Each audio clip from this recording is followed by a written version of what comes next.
La clause du grand-père, ça veut dire que tous les gens qui sont engagés actuellement dans un statut avec un régime spécial garderont leurs avantages et que seuls les nouveaux entrants, c'est-à-dire à qui on dira bon bah c'est comme ça maintenant, pourront avoir des modifications. Pourquoi remettre ça sur le tapis au risque de crisper tout le monde? Mais parce que c'est d'une injustice absolue. Non, Pardon, mais moi je suis crispé par ce sujet. Est-ce que ce qui est injuste, c'est pas que des gens qui ont choisi des activités professionnelles en sachant qu'il y avait des règles au départ, ces règles intéressantes. Des privilèges. Attendez, que les règles sur les retraites puissent changer, on en est tous conscients puisqu'on est en train de parler de ça. Pourquoi est-ce que ça pourrait changer pour tous les salariés, sauf pour certaines catégories de salariés qui, eux, pour le coup, ont droit que la situation reste figée en l'état d'une manière définitive. Jusqu'à ce qu'ils... Vous vous rendez compte, c'est quand même stupéfiant. La Mais clause c'est du grand-père. philosophique.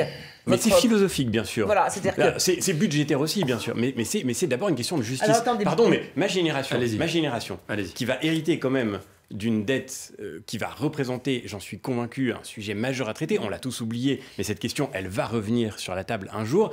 Ma génération qui va devoir faire face à cette dette accumulée par ceux qui nous ont précédés, elle va aussi devoir, dans ses carrières spécifiques, éponger le privilège offert à certains qui ont le droit, par une espèce de grâce divine qu'on ne s'explique pas, par le tout statut. simplement parce qu'ils ont la possibilité de bloquer le pays tout entier s'ils ont envie de le à faire. l'opéra, les danseurs, c'est pas parce qu'ils ont la possibilité de bloquer. Alors l'opéra, les avocats. mais d'ailleurs, il y a des Vous pensez situations aux dans lesquelles la cheminots pénibilité est particulière. Mais prenez l'opéra, c'est pas le grand sujet, on est tous d'accord avec ça. C'était juste pour répondre... La SNCF, Voilà, les c'est cheminots. 120 milliards. Juste la SNCF. La clause du grand-père à la SNCF, c'est 120 milliards d'euros. Ben, je suis désolé, moi je vois pas pourquoi.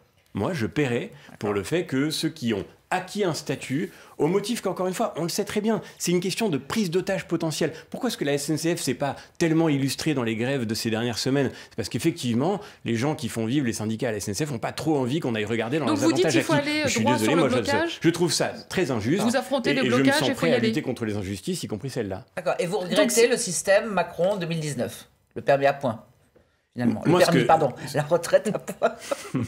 Je suis Ah, pas... 2017, oui. Je ne suis pas contre la diversité des régimes. Et ce qui posait un problème dans la réforme d'Emmanuel Macron en 2019, c'est que par une espèce de volonté de centralisation extrêmement jacobine, elle créait des problèmes là où il n'y en avait pas. Prenez, je sais pas, le régime des retraites des avocats, par exemple, c'est pas un régime spécial. Le contribuable français n'abonde pas ce régime. Il n'y avait aucune raison d'essayer de le recentraliser par tous les moyens. C'est aussi normal que dans l'histoire, il y ait des gestions différentes qui se créent. Ce qui est anormal, c'est que le contribuable abonde des régimes structurellement déficitaires. Et je pense, encore une fois, prenez la SNCF, prenez la RATP, c'est des régimes dont tout le monde sait qu'ils sont structurellement déficitaires. La SNCF, c'est 4 milliards d'euros par an. Bah, désolé, mais il n'y a aucune raison qu'on s'asseye sur 4 milliards d'euros par an, au motif qu'il y a des gens qui ont signé un contrat. Pour résumer,